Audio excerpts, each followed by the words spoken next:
हाय।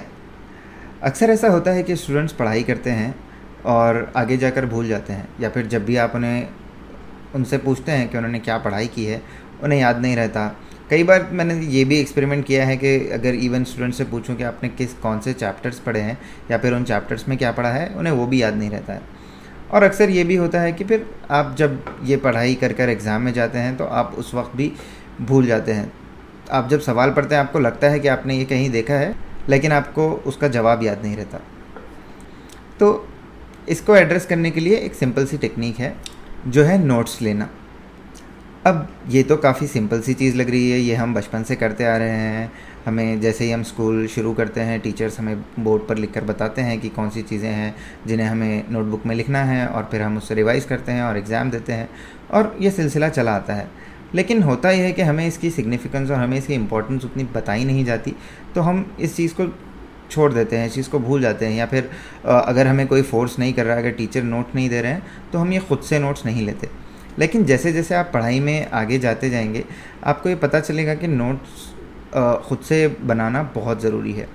ना सिर्फ जबकि आप सिर्फ किसी क्लास में बैठे हैं, या फिर उस वक्त भी जब आप कुछ सेल्फ स्टडी कर रहे हैं, या फिर इवन दो क्लास ऑनलाइन है, या फिर आप कोई वीडियो देखकर पढ़ रहे हैं, या फिर आप कोई बुक से पढ़ रहे हैं, आप किसी भी तरह से अगर पढ़ाई कर रहे हैं, तो बहुत ज़रूरी है कि आप उस वक्त नोट्स बनाएं। पहली चीज़ तो ये कि नोट्स बनाते हुए ही, नोट्स जब आप बना रहे हैं, नोट टेकिंग का प्रोसेस ही एक ऐसी चीज़ है जो, चूँकि आप जो भी आपने समझा है, जो भी आपने सुना है, आप उसे अपने वर्ड्स में लिखने की कोशिश कर रहे हैं, तो वो आपको याद रहने की प्रोबेबिलिटी बहुत ज़्यादा बढ़ जाती है। बहुत ज़्यादा चांसेस होंगे कि आपने जो भी पढ़ते हुए नोट्स बनाए हैं वो आपको ज़्यादा देर तक याद रहेगा और ज़्यादा अच्छा तरीके से याद रहेगा। दूसरा फ़ायदा ये होता है कि ये नोट्स आपके लिए रिविजन्स के लिए आपके पास अवेलेबल हैं। सो जब भी आपको कभी रिवाइज़ करना है, आप ये नोट्स लेकर पढ़ सकते हैं। और बिकॉज़ ये नोट्स आपने ख़ुद बनाए हैं, आपने ख़ुद से लिखे हैं, आपको काफ़ी आसानी होगी ये नोट्स पढ़ते हुए, बिकॉज़ ये काफ़ी शॉर्ट फॉर्म में होंगे, एक समरी होगी। तो आपको सिर्फ शॉर्ट में ये समरी ही पढ़नी होगी, पूरी बुक और पूरा चैप्टर पढ़ने की ज़रूरत नहीं होगी। तो देखते हैं एक सिंपल सा तरीक़ा कि आप नोट्स किस तरह से ले सकते हैं। तो देखते हैं एक सिंपल सा तरीक़ा कि आप नोट्स किस तरह से लें ताकि आपको अच्छे तरीक़े से चीज़ें याद रहें और आपको आपकी पढ़ाई में फ़ायदा हो और आप अच्छे मार्क्स स्कोर कर सकें। सो ये तरीक़ा काफ़ी सिंपल है। ये कॉर्नेल यूनिवर्सिटी में डेवलप किया था, कॉर्नेल नोट टेकिंग सिस्टम कहते हैं। इसमें आप सिंपल सी चीज़ें याद रखें कि पहले आप एक ब्लैंक पेज लें। जब भी जो भी आप टॉपिक पढ़ रहे हैं, टॉप पे उसका टाइटल लिखें कि आप आज क्या चीज़ पढ़ रहे हैं।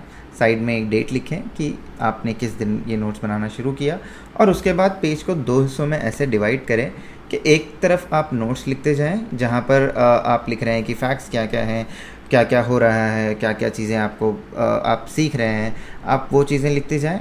और दूसरे तरफ आप ऐसी चीज़ें लिखते जाएं जैसे कीवर्ड्स हो गया। अगर कोई क्वेश्चन आ रहा है उस वक्त जो शायद आप फैकल्टी से पूछ सकें, आगे जाकर कहीं और देखकर क्लैरिफिकेशन ले सकें, या फिर किसी और टॉपिक से जोड़कर उसको समझ सकें, तो आप वो चीज़ें लिखते जाएं जो आपको काफ़ी इंपॉर्टेंट लग रही हैं। नोट्स के सेक्शन में आप रेगुलर चीज़ें लिखते जाएंगे, डायग्राम्स लिखेंगे, इक्वेशंस लिखेंगे। आपको जो भी लग रहा है कि इंपॉर्टेंस है, आप उसे लिख सकते हैं। फिर आप उसे अंडरलाइन कर सकते हैं, हाईलाइट कर सकते हैं, अलग अलग तरीके यूज़ कर सकते हैं ताकि आपको जो इन्फॉर्मेशन ज़्यादा इंपॉर्टेंट लग रही है आप उसको बुलेट पॉइंट्स करें, या फिर आप उसको ज़्यादा से ज़्यादा हाईलाइट करें, ताकि जब भी आप रिवाइज़ करें आपको काफ़ी आसानी हो। नोट्स लेने के बाद जब आप अपने सेक्शन के एंड में पहुँचें, तो मेक श्योर आपको जो भी याद आ रहा है उसे सोचकर आप एक समरी लिखें। तो इस समरी को लिखते वक्त आपका ब्रेन काफ़ी एक्टिव होगा। आप सोचेंगे कि आपने अभी क्या पढ़ा, आप एक्टिवली सोचने की कोशिश करेंगे, आप एक्टिवली उस चीज़ को समझने की कोशिश करेंगे।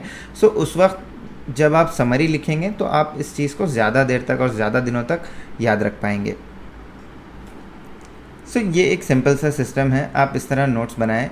मेक श्योर कि आप ख़ुद ही नोट्स बना रहे हैं और किसी और के नोट्स लेकर नहीं पढ़ रहे हैं, बिकॉज़ जैसे मैंने बताया कि नोट्स बनाने के प्रोसेस में ही आपको बहुत हद तक कुछ चीज़ें क्योंकि पढ़ाई करना काफ़ी डिफ़िकल्ट होता है। नेचुरली हमारी मेमोरी इस तरह की होती है कि हम चीज़ें भूलने लगते हैं। सो ज़रूरी है कि आप हर कुछ दिनों के बाद उस चीज़ को वापस जाकर रिवाइज़ करें, वापस जाकर देखें। सो उसके लिए वही एक सिंपल सा सिस्टम है, spaced repetition and active recall. Essentially ये होता है कि आप हर कुछ दिन के बाद, जैसे हर 10 दिन के बाद या 1 महीने के बाद या 3 महीने के बाद, हर कुछ दिन के बाद आपने जो भी लिखा है आप उसे रिवाइज़ करें। फॉर एग्ज़ाम्पल जब भी आपका पहली बार आपने नोट्स बनाए, आप ने उसके सिर्फ 1 वीक के बाद या 10 दिन के बाद आप उसे एक रिवीजन करें, बिकॉज़ वो अब भी आपके माइंड में फ्रेश होगा। उसके बाद फिर उसे और 1 महीने के बाद आप फिर से रिवाइज़ करें, ताकि आप उसको भूल नहीं पाएँ, और फिर से अगले 1-2 महीने के बाद या फिर और 1 महीने के बाद या फिर जब भी आपका एग्ज़ाम हो, आप उसे फिर से रिवाइज़ करें, ताकि आप उस चीज़ को अच्छे तरीके से याद रख सकें और उसे भूलें नहीं। ये एक ऐसी चीज़ है जो आपको प्रैक्टिस के साथ आएगी। आप जितना ज़्यादा प्रैक्टिस करेंगे, जितना ज़्यादा नोट्स लेने लगेंगे, आप इसके ऊपर इम्प्रूव होते जाएंगे। आपको ये करना है कि ये एक हैबिट बननी चाहिए, आपकी एक आदत बननी चाहिए कि आप अच्छे तरीके से नोट्स ले रहे हैं, आप अच्छे तरीके से चीज़ों को समराइज़ कर पा रहे हैं, आप सिर्फ इम्पॉर्टेंट पॉइंट्स लिख रहे हैं। और एक चीज़ ध्यान दें, मैंने कुछ स्टूडेंट्स को ये भी करते हुए देखा है कि टीचर ने जो भी चीज़ें लिखी हैं वो लिख रहे हैं, या फिर नोटबुक में जो भी चीज़ें लिखी हैं उसे फिर से रिपीट कर रहे हैं या फिर उसे लिख रहे हैं। अगर आप ऐसी एक्सरसाइज कर रहे हैं तो उससे आपको कुछ फ़ायदा नहीं होगा। आपको उसकी एक समरी बना कर लिखना है, आपको फिगर आउट करना है कि उसमें क्या इंपॉर्टेंट है और सिर्फ उसी को लिखना है, तभी आपके लिए ये यूज़फुल होगा। अगर आप बिना सोचे समझे सिर्फ कॉपी करते जा रहे हैं तो आपको उस नोट से कोई फ़ायदा नहीं होगा। तो आपके लिए मेरा यही सजेशन है कि जितना ज़्यादा हो सके आप प्रैक्टिस करते जाइए, नोट्स बनाते जाइए, और जब आपके पास एक अच्छे खासे नोट्स जमा हो जाएंगे, जब आप एग्ज़ाम, तब आप देखेंगे आप बाकी स्टूडेंट से काफ़ी आगे हैं, आपकी प्रिपरेशन काफ़ी अच्छे तरीके से, आपको ज़्यादा चीज़ें याद हैं, और अगर आप उन नोट से रिवाइज़ भी करते हैं तो आप एग्ज़ाम में ज़्यादा चीज़ों को रिकॉल कर पा रहे हैं, याद रख पा रहे हैं। इसका और एक फ़ायदा ये है कि जब भी आप अगला चैप्टर पढ़ेंगे, आपको पिछले चैप्टर के नोट्स या समरी आप एक बार रिवाइज़ कर सकते हैं, ताकि आपको आगे की चीज़ें समझने में फ़ायदा हो। और अगर आपका साल हो भी जाता है तो भी हो सकता है कि अगर अगले साल कोई सब्जेक्ट में अगर आपको किसी और सब्जेक्ट की ज़रूरत पड़ रही है या फिर आपको रिवाइज़ करना है कुछ चीज़ें, वो आपके पास नोट्स अवेलेबल होंगी। इस सिस्टम को इम्प्लीमेंट करें, आप इस सिस्टम को जितना ज़्यादा हो सके कोशिश करें आप इस्तेमाल करने की। मैं स्पेशली पेरेंट्स से कहूँगा कि कई बार हम देखते हैं कि बच्चे सिर्फ पढ़ाई करने के नाम पे, ताकि उन्हें फोर्स किया जा रहा है, सिर्फ अगर नोटबुक लेकर बैठ रहे हैं, तो आप उनसे ये कहें कि आप इस चीज़ के नोट्स बनाएं, आप इस चीज़ की समरीज़ बनाएं।